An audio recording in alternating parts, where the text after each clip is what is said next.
Hey there everyone, it's GG Sober Sun. July 28th. It'll take me a minute to dig for it, but I thought I'd give you a pretty awesome view of the clouds and the moon there and the ocean. Love it. July 28th. AA thought for the day. To continue the paraphrase of the psalm, the judgments of the 12 steps are true and righteous altogether. More to be desired are they than whiskey, yea, than much fine whiskey, sweeter also than wine.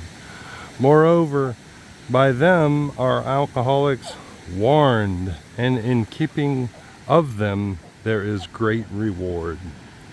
Who can understand our alcoholism?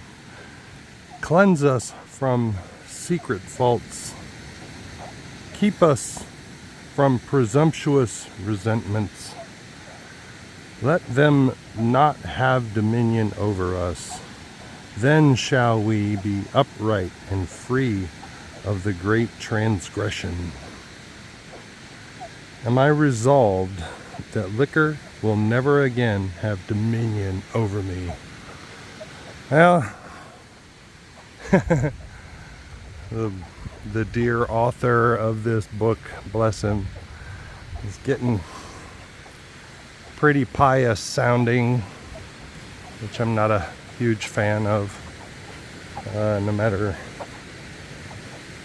who's, well, I shouldn't say no matter what, but I think for alcoholic it's important for us to avoid piety, meaning religious speak, and he went straight for it, man. Even sort of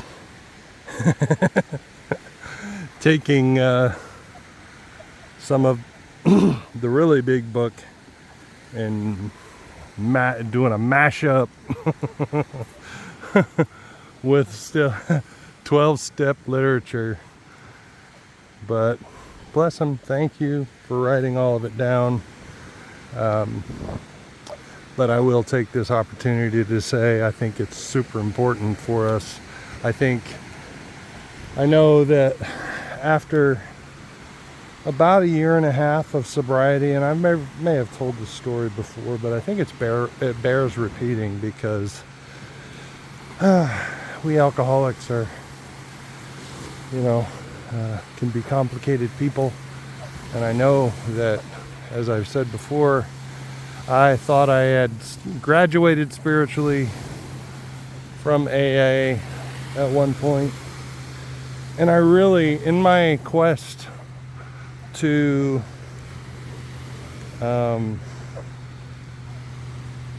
seek my higher power's will, it is shifted into an attempt to get good and do good and be good. Well, doing good's fine, but be good and get good and all that can get us into trouble.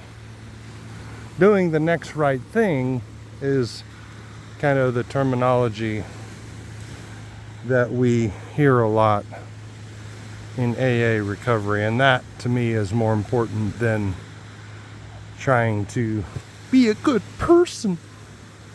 Now, we all naturally ascend unless we're determined to be jerks, you know what I mean? But we naturally ascend by doing the 12 steps and coming to meetings regularly and being of service. We can naturally ascend to being the best version of ourselves each day, a better and better version of ourselves each day. But to seek to be good, get good, and become holier than thou is not in and of itself a good thing. So, and that's exactly what I got caught up in. And so when we try to change the language, and even I would dare say that from what the literature that I've read about Bill, if he felt like the words thou and thee in the third step prayer was a stumbling block for any drunk, I think he would rip it out in a heartbeat. That's just what I understand of him, because I think that he knew very well, I mean, for his buddy Ebby, which I presume is short for Ebenezer. Ebby Thatcher, or Thacker, I can't remember. I think it's Thatcher. Ebby Thatcher to come to him and just say, "Oh, Bill, won't you come up with your own concept of God then?" You know, how frustrated must he have been with Bill's resistance? And that was the linchpin for Bill in terms of his own spirituality and spiritual concept, God concept. And that God concept was remove the scales from his eyes, as he says in his own story, being the first chapter of the big book of Alcoholics Anonymous. So I think it's important, really. And, you know, not that I'm shy, I've shared before. My HP is JC. You know, my God is my Lord and Savior Jesus Christ. And I'm not ashamed of that whatsoever. And I presume if you keep coming back here to this channel, you know, you're okay with that, or you have a similar concept of a higher power. Right? Now what form that takes, again, is your own concept. You know, because to some, Jesus was still a getcha God, or a shaming God, or a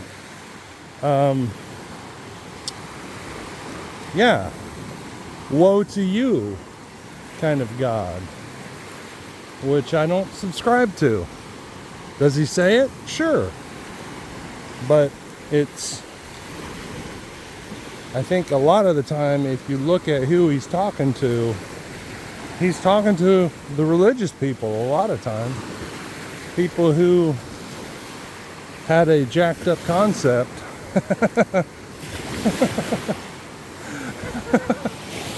a jacked up concept of who he was and who the Messiah was supposed to be. And you know, he called those people snakes and tombstones and stuff like that, you know. So, and really got in their face. So that's important to keep in mind for those of you who also, and I really, who also believe in Jesus Christ, Jesus the Christ, not that Christ was his last name. So it bears speaking, and I really believe that people who are willing to be humble and say, "Hey, God, I don't have it all together," which typifies your average alcoholic, your average alcoholic in recovery. Whether we came in with a huge ego and eventually realize, "Oh crap, I fit right in here," you know, or we came in, as my buddy Waddell says, with our chins dragging on the ground, you know. and couldn't hardly look people in the eye. And it took us a while for us just to look up, let alone aim up. We just didn't think we were worthy of even aiming up. Almost like we made too many mistakes. So how could we even aim up? Right? So keep that in mind. Meditation for the day. God can be your shield. Then no problems of the world can harm you. Between you and all scorn and indignity from others is your trust in God, like a shining shield. Nothing can then have the power to spoil your inward peace. With this shield, you can attain this inward peace quickly in your surroundings as well as in your heart. With this inward peace, you do not need to resent the person who troubles you. Instead, you can overcome the resentment in your own mind, which may have been aroused by that person. Oh yeah, I've been super resentful lately. I shared it yesterday, spring-loaded to the pissed off position. And really, like, easily, and I know it's because I've tired, you know, the halt thing, hungry, angry, lonely, tired. I definitely have not been much hungry lately. I've been eating way more than is helpful for me. You know, I am still, unfortunately, I am, even though I've been eating more lately and eating less healthy food, I've got my my entire downstairs is it all in a kerfuffle because I'm getting new tile put down. And so my kitchen, I'm not able to get into my kitchen. My refrigerator's out in the living area kind of thing, and my stove is in the living area, so it's going to be a little while longer. That was one thing that was a kind of a irritant today. The tile guy, he made a mistake, which is going to make the whole process a little bit longer. So in total, it's going to be about an entire 3 weeks to do 500 square feet of tile. So anyway, we'll see how long that goes. But right now, out here and reading this reading, it's all such a small thing, really. I'm really grateful. My heart is full of gratitude right now. And I know that, that is part of the aiming up, right? Nothing can then have the power to spoil my inward peace. You know, God is my shield. I haven't felt much of a connection the last couple of days, mainly because I've been focused on missing my son so much. You know, we spent pretty much, you know, a week and a half together, and I really enjoyed it, and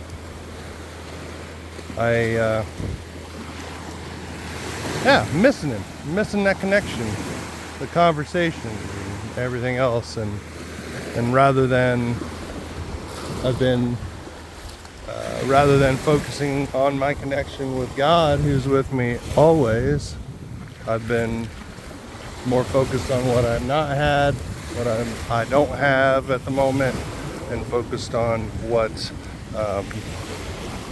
my frustrations and irritations. But again, it's an opportunity to practice the principles if I choose to look at it that way. So I will keep coming back.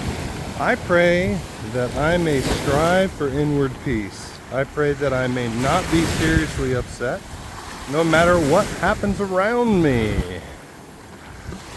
And there are times when I can feel like, like a little homunculus. I love that word. A little homunculus sitting inside the control room of my head. And whatever's going on around me, I don't really notice it because it's not affecting me inside. But I've got to be in a really good space for that to happen. A really, really peaceful place. I haven't been meditating a lot lately. Yesterday was the first day, really, and it was out here walking on the beach and a walking meditation. Did y'all know you can do that?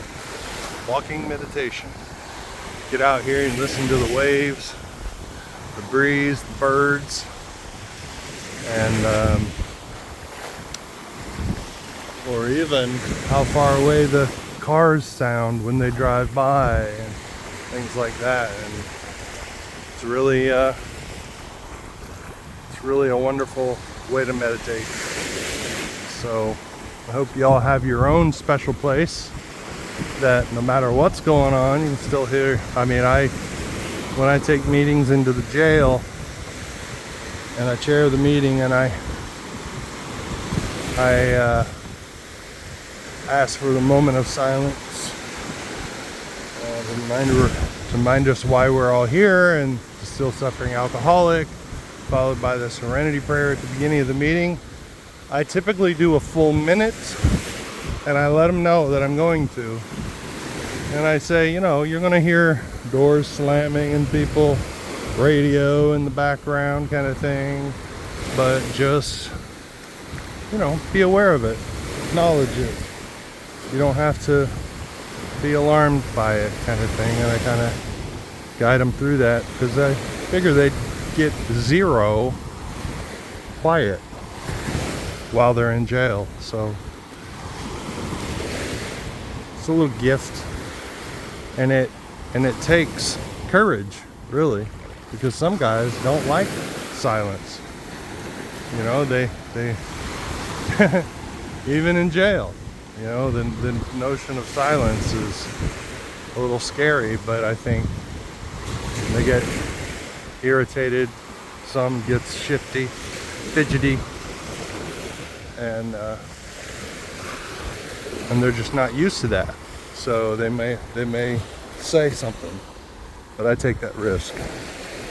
So, and I'm a pretty big guy too, so. Anywho's and ways, I love y'all. Keep coming back. Look up, aim up, rise up.